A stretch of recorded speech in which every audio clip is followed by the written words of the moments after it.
1 cup sugar போடுவோம். நான் கப்பெல்லாம் வாங்கல, இது வாங்கிட்டு நம்ம கப்பலை வந்து சரியா 1 கப் சுகர் போடுறேன். சுகர் பவுடரா அப்புறம் 1/4 கப் தேங்காய் எண்ணெய். சாப்பிடலாமா? சாப்பிடலாம். சரியா? சரியா? ஓகேவா? வீடியோ எப்படி கலகாட்டு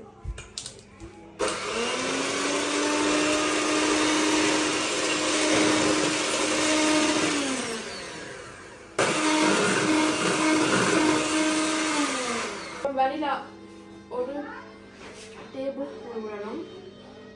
நல்லா மிக்ஸ் பண்ணணும். சரியா? இப்போ வந்து நம்ம அதே கப்பால் 1 கப்புக்கு வந்து கோதுமை மாவு போடணும். சரியா? இது நான் கோதுமை மாவு போட்டாச்சு. இப்போ கொக்கோ பவுடர் 2 டேபிள் ஸ்பூன் போடுங்க. நான் இந்த அடுத்தது வந்து நம்ம பேக்கிங் சோடா வந்து 1/2 டீஸ்பூன். எனக்கு இந்த டீஸ்பூன் இதில் பேர் என்ன? இதில் பேர் பீட்டர் கம்பி. இதில் பேர் வந்து என்ன பேர் ஞாபகம் பதில் நீங்கள் வந்து கமெண்ட்ல சொல்லுங்க என்ன பேருன்னு சொல்லி. சரியா? ட்ரீம் கேக் ஏதோ ஒரு மாதிரி ட்ரீம் கேக் மாதிரியே இல்லை. ஃபர்ஸ்ட்டுக்கு வந்து நம்ம கீழே உப்பு போட்டு தான் வந்து பேக் பண்ணணும்.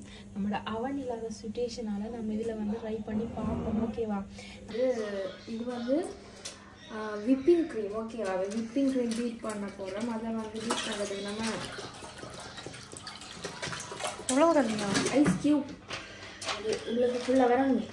ஐஸ் க்யூப் போட்டு அப்படி இல்லாட்டி ஐஸ் வாட்டர் போட்டு டபுள் பாயில் பண்ணுற மாதிரி போட்டு விப்பிங் க்ரீமை பீட் பண்ண போகிறோம்.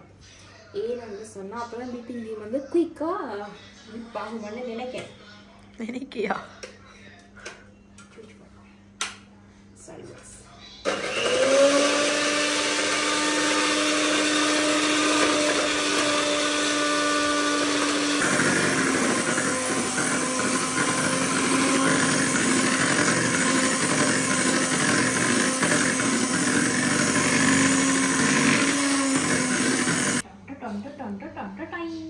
பார்த்தீங்களா? விப்பிங் க்ரீம் வந்து சரியாக வந்துட்டு இப்போ நம்ம இதை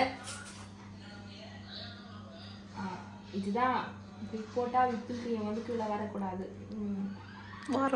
வராது. இதுதான் விப்பிங் க்ரீமோட பதம். சரியா? நம்ம க்ரீம் ரெடி ஆகிட்டு நம்மளுக்கு கேக் அப்படின்னு பார்க்கலாம்.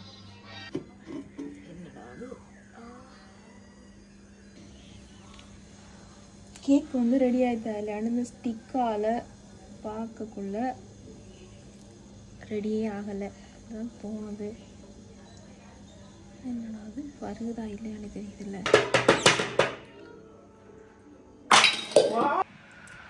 நாங்கள் ஒரு மாதிரியாக அந்த பேர் ட்ரீம் கேக் செய்து முடிச்சுட்டாங்க.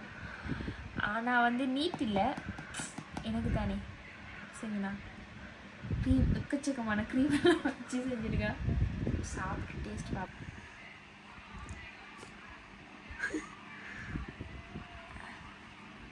என்ன கேக்கு காண டேஸ்டாக இருக்குது. சாப்பிட்டு பாரு.